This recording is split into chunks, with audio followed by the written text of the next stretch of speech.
The sun, a dying ember in the west, cast long shadows over the foothills. Boulder, a tapestry of brick and stone, settled into twilight. Above, the Flatirons, ancient and imposing, watched silently. A light breeze, cool and fragrant with pine, whispered through the canyons. William Walker, a man more at ease in nature's embrace than within city walls, breathed deeply. Beside him, Sam, his loyal husky, matched his stride with a rhythmic pant. They walked a familiar trail, one etched into the landscape by countless footsteps, both human and animal.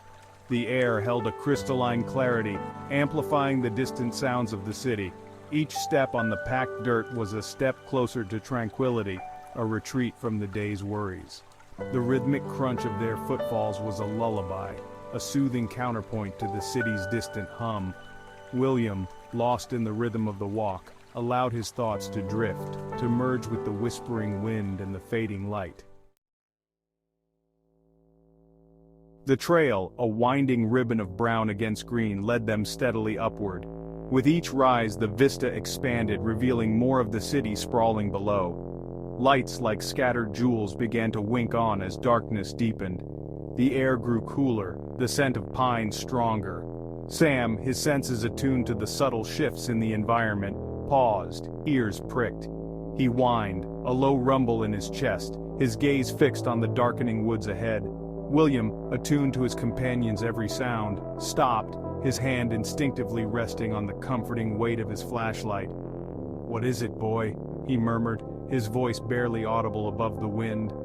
They stood for a moment, listening, but the only sound was the wind whispering through the trees.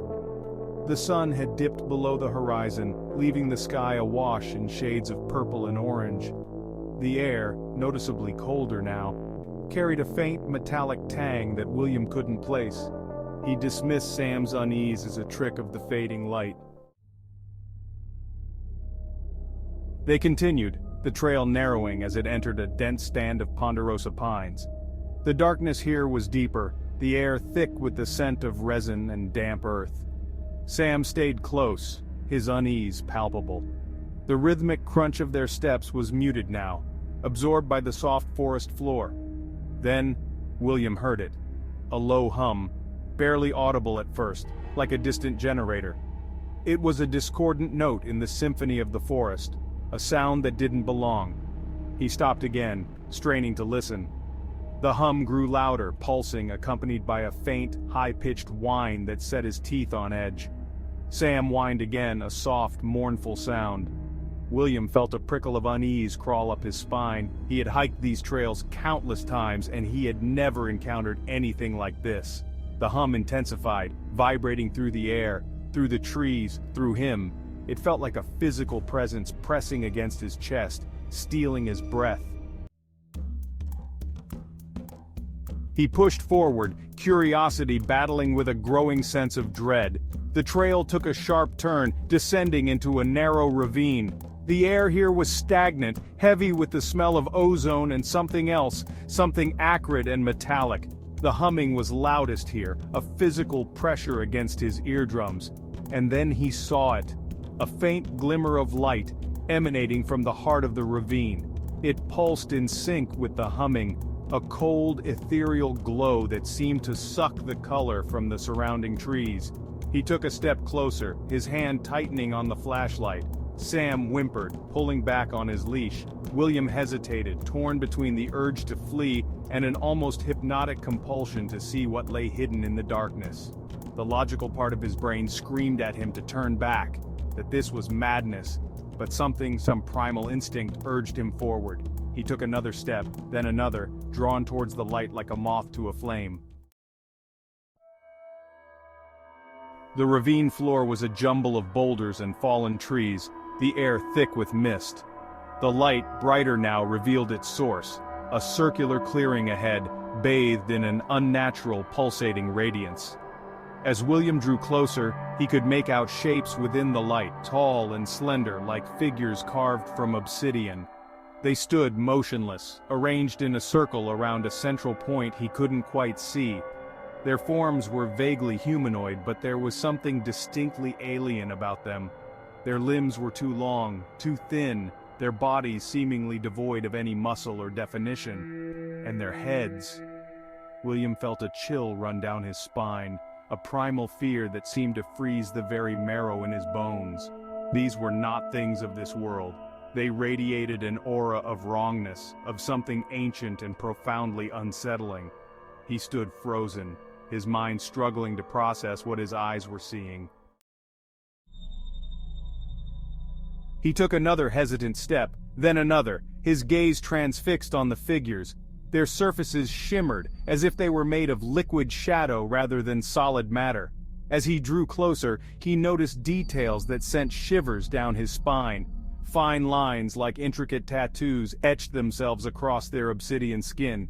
They pulsed with the same unearthly light that emanated from the clearing, shifting and changing like living things. And then, one of the figures moved. It turned its head slowly, impossibly slowly, towards him. William's breath caught in his throat.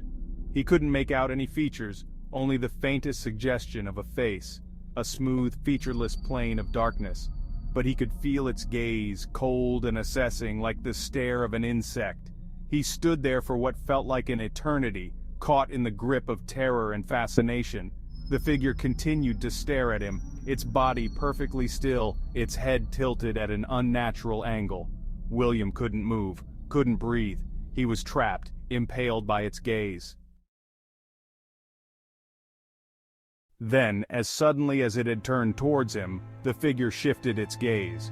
It turned back to the center of the clearing, its movement fluid, almost serpentine. William, released from the grip of its stare, sucked in a breath, his lungs burning.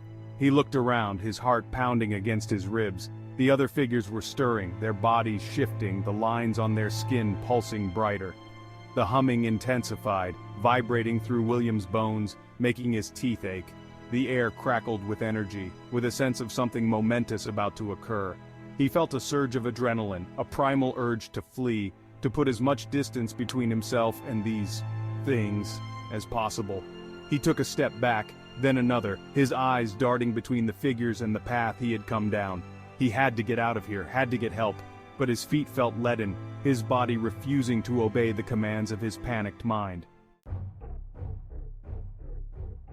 He tore his gaze away from the spectacle before him and stumbled back the way he had come. The figures, their movements growing more animated, paid him no heed. They were focused on something else, something in the center of the clearing, hidden from his view.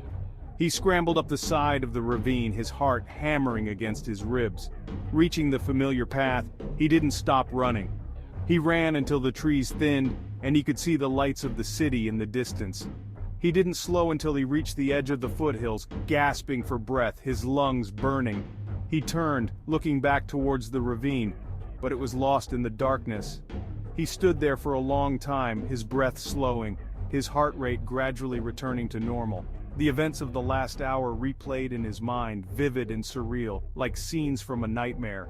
He questioned his sanity, wondered if he had imagined it all. But the acrid smell clinging to his clothes, the faint humming that still seemed to vibrate in his bones, told him otherwise.